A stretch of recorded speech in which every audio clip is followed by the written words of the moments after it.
on the green hydrogen, and Honorable Chief Minister, we would all like to hear his vision on the green energy for the state of Andhra Pradesh, as well as for the whole country and also for the whole world, because Mr. Chandrababu Naidu, as we all know, is a visionary. He is not only Chief Minister of the state, but he is the driver of the whole economy, whole country, as well as the whole world, because as we know, a lot of people from Andhra Pradesh is today driving the world's largest corporations.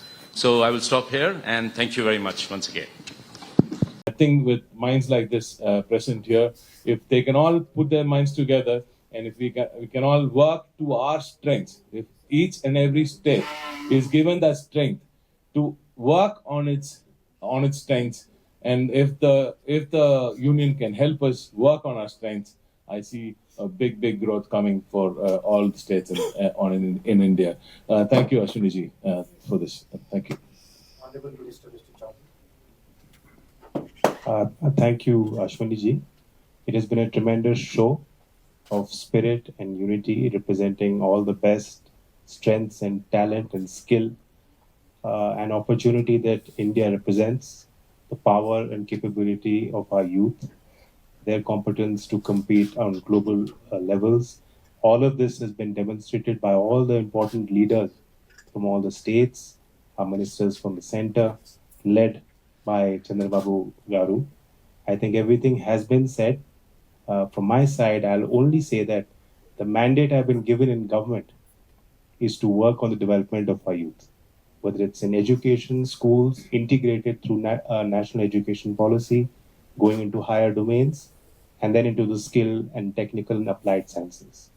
I think every state of our country is seized with this concern.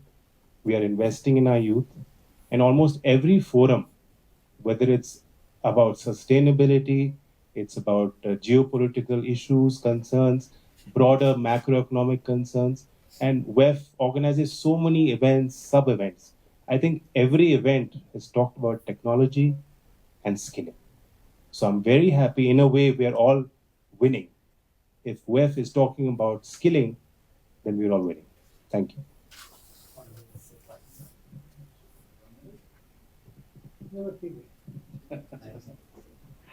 Thank you very much, Honorable Minister Ashwini-ji and Honorable Chief Ministers and my colleague ministers, His Excellency, and the people that are here. A warm good evening to each and every one of you.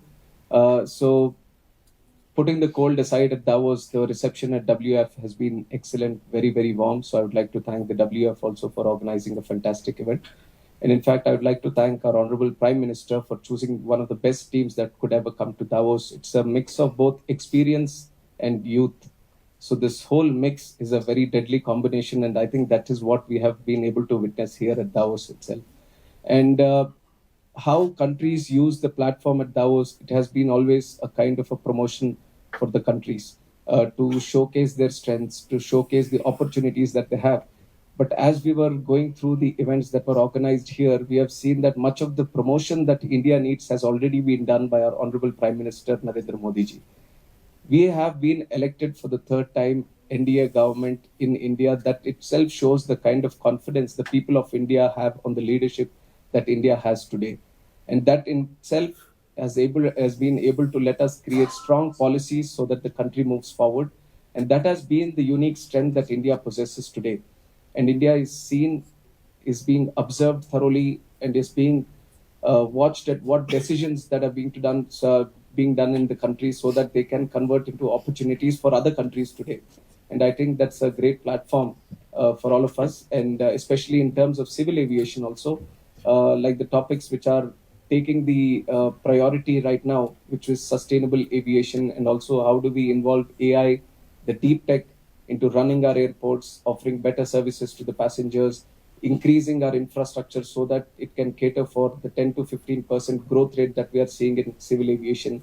These were some of the opportunities that people were interested in to know from civil aviation, especially in the Indian sector. So we are trying to collaborate with other countries so that the growth story that we are witnessing in India further progresses, And also, we also want to be one of the trusted partners for the whole world itself when it comes to collaborating with deep tech and also trying to create innovative solutions. And we have some collective goals of Viksit Bharat 2047. And it's very beautiful to see all the states coming in. So this is the beauty of India, is the unity and diversity, and no better picture than the people here can showcase that at Davos. So this is the strength that we have. We have been able to showcase it at Davos, and I feel that this is the strength that is going to continue into the future in the coming days. And we are going to take it back to India, just like how the discussions that are happening here, we are going to continue back. So it's a great platform. I once again like to thank our Honorable Prime Minister for letting us participate in this wonderful event. Thank you. Honorable Mr. Bhaskar. I think everything's been said, but I still thank you, sir. Thank you, Ashwini, sir.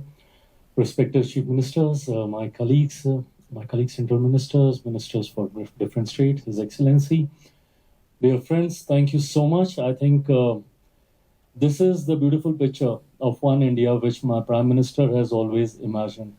I think we are 10 leaders sitting here with 5, 6 different parties, different states, but yet representing our country as one. And this is the vision my Prime Minister always had for our country, where at such global platforms, we should be represented. We should present ourselves as one India.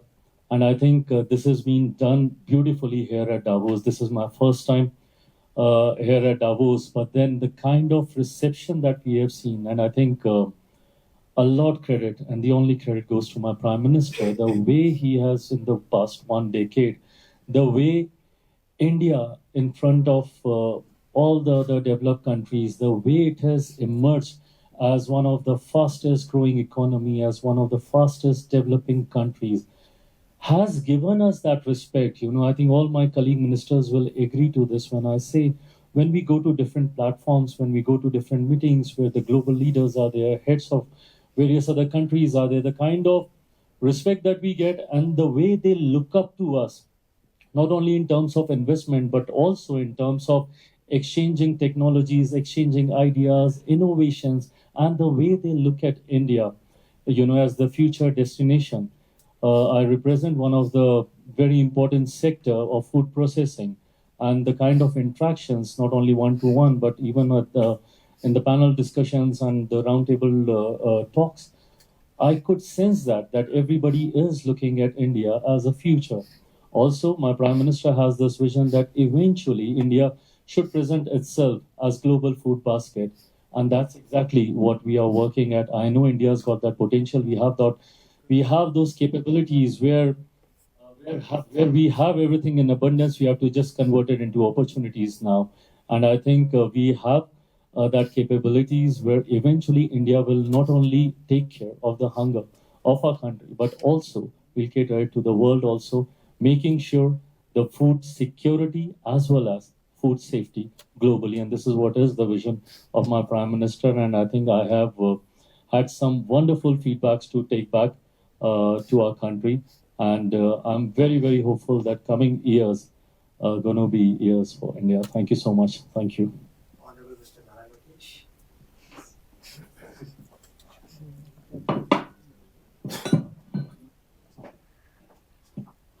Honorable Minister Ashwini, thank you very much for having us here. To the Honorable Chief Ministers, to the Central Ministers, to fellow ministers, thank you very much for all being here.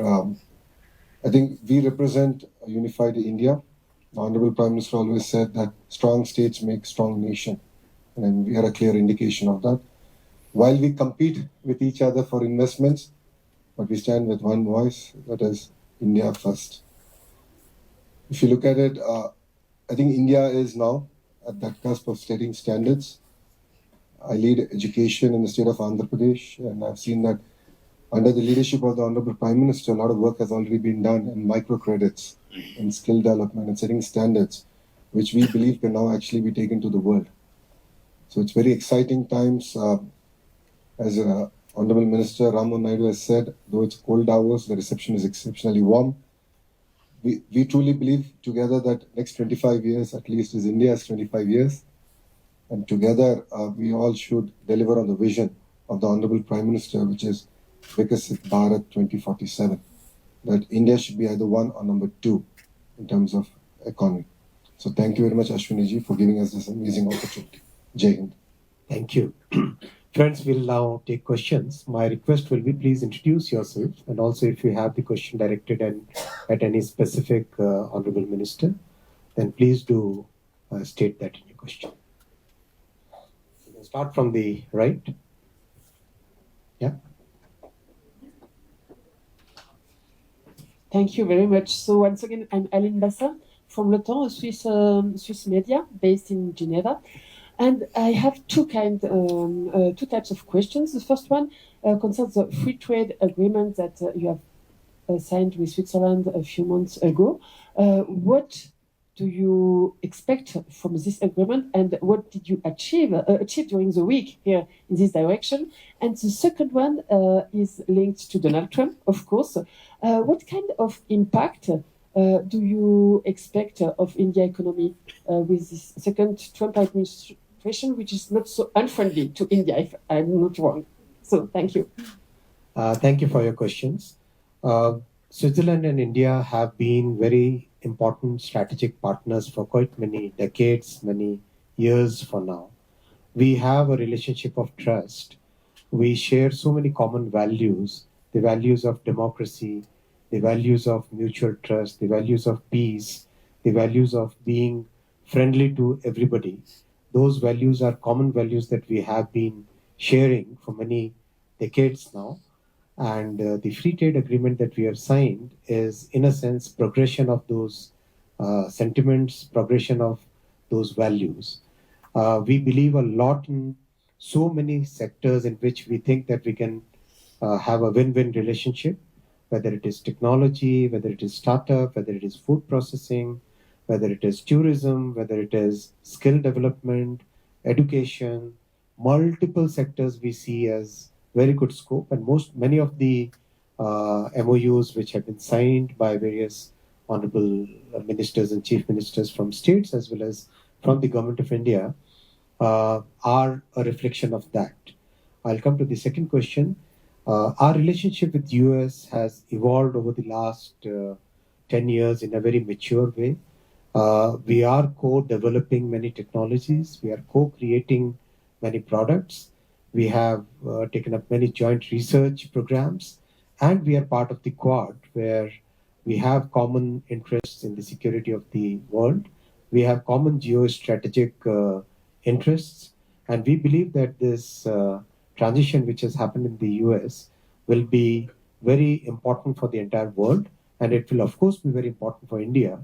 We believe that relationship of trust between US and India will really help the growth in both the countries, whether it is technology, economy, and many other sectors. Thank you. We'll take the next gentleman. We have the question there. We'll first take this row so that we complete this. Yeah. Sir, those who are passing the mic will not get a chance. Okay. Yeah. Sir, Tarun from Z Business. I just want to ask you, Ashwini sir, to you, which are the sectors is the most interested by the overseas investors to invest in India, sir? Multiple sectors, technology. If you look at the broad picture, technology where semiconductors, AI, where compute, where electronics manufacturing, where research, where design.